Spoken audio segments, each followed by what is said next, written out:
My name is Marta Benavides. I was born and raised in El Salvador, and that's where I carry out my ministry. We call our processes, it's a movement, and it's called Siglo XXIII, which means 23rd century. What we mean is that we carry out all our work in a way that we can create a future of peace and development. Development for us is not industrialism, but is a right to be able to live at peace and have a meaningful and and life. So to bring maturity to our society. So it depends what we are doing. Sometimes we are doing events, seminars at the universities or with media people or the legislature, or for example we have a seminar on the International Criminal Court to educate all levels of society about it. It doesn't mean having lots of people, but it means bringing the sectors of society that should know about these things to be together and to work together. Or for example, we just had in our free university on Saturday, in the context of Environment Day, we had a whole session on climate change and how that is affecting the planet and society, and what then are our challenges.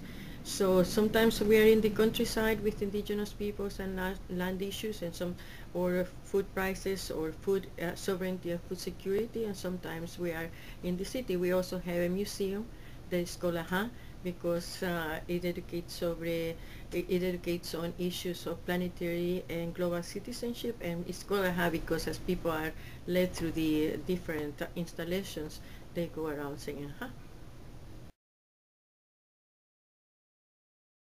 Well, one of the things is that the majority of us in El Salvador really are indigenous people, even though we look, like in my case, I look very white. My sisters are very dark. And the thing is that for 500 years, all the regulations, all the laws have been set up so to take away our rights.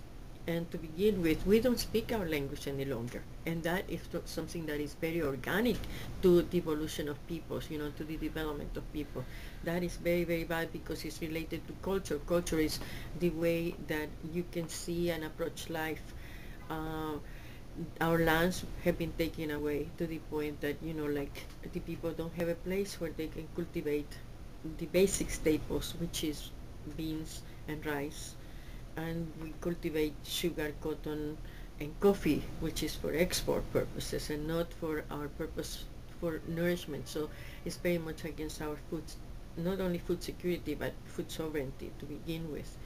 And the majorities of people in our country have been forced into impoverishment. So the majorities of people who still are, working in the countryside are peasants, and most of the peasant people are indigenous roots, and they live in terrible poverty. And right now, because of the so-called food crisis, they are going through lots of problems, and including the fact that like corn is very expensive. Everything has duplicated in price in a tropical country. So it's issues related to land rights, to water issues, because we are going through a process of desertification. Is related to all the violence that happens because of impoverishment and lack of education. So it's a very complicated problem, and I think that we have to be mindful that as we do the whole work on funding for development, and we talk about a sustainable debt, there is no debt that can be sustainable. And what's more, there is a large debt, historical debt to the indigenous peoples of the world. And at least for my country, that is the reason that we live in poverty, because of what has been done historically to us.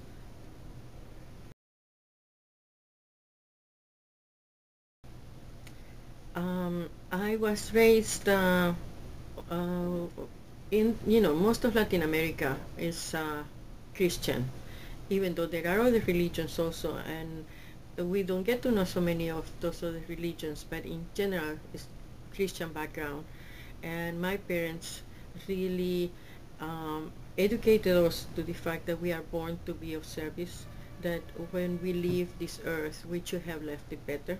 So they taught us a lot of practices. It's the practices, how to be here on earth and not only in terms of my own self, but as it relates to other human beings and to the planet. So we took care of, they taught us a lot about ecology, environment, etc., but also about justice issues, and justice being, the right of everybody to be able to have a decent livelihood. It's not about having a lot of money, but it's about having quality of life. So they always make that differentiation. And to me, that's how the faith, the understanding, the principles of Christianity should be embraced and practiced every day, because otherwise it's a lot of, if you have faith and no action, it's not good. And if your action is not rooted in an understanding of, how one thing relates to the other and for the good of, or the common good and the care of the planet, it's not good either, no matter how much you're talking about God and Jesus Christ and the crucifixion and anything else. If you are understanding life as service, you are going to connect with other people that are doing that. And service is not charity. It's not about neediness, but it's about creating a life that has meaning and it has quality. So I have two people in my life. One is a woman who is very, she cannot read and write, but is the one that in the community helps me to take to have the programs for the indigenous grandmothers, which in our country are indigenous people because of racism are not taking into account older people. There is a problem with older people. You get to be 35, 40, you cannot find a job.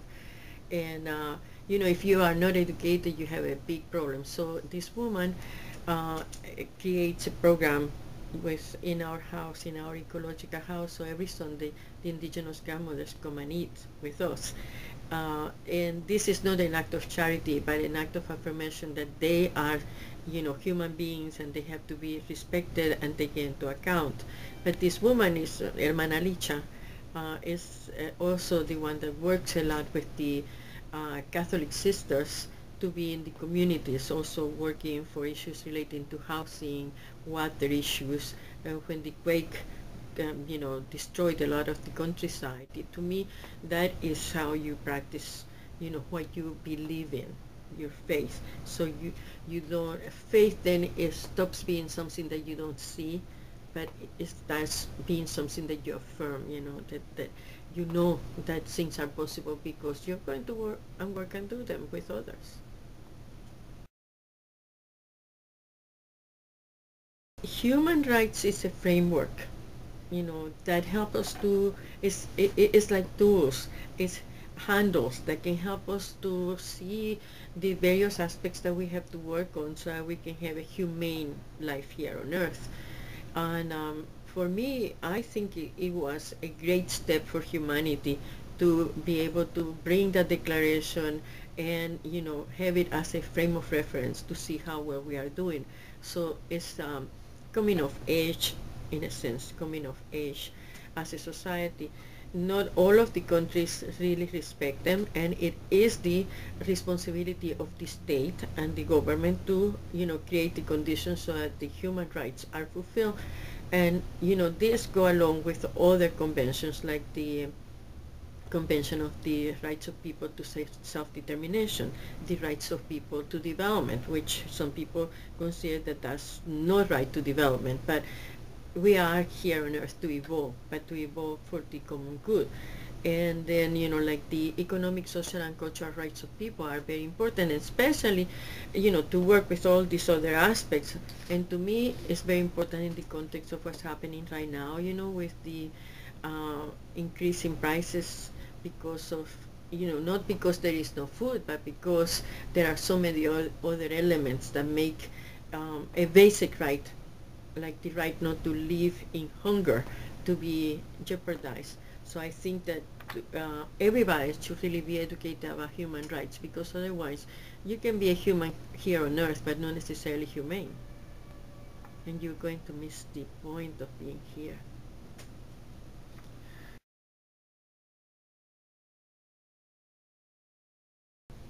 I think that Christians, the whole thing about Christianity is really about the spirit, and the spirit manifests when we do whatever we do, it manifests where our spirit is.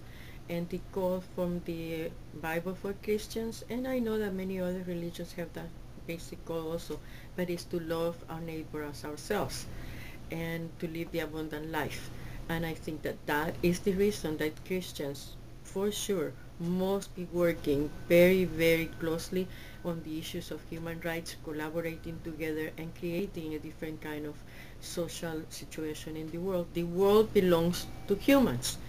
The world was not created by God. The planet and the universe has been created by the Great Spirit. But we create the world as we have it, and if we don't like it, we should really see what it is wrong and then how we can work to transform it to a very humane society. So that's why I think that it is imperative that all of us know human rights, and we work with that convention and declaration and all the other aspects that I mentioned before.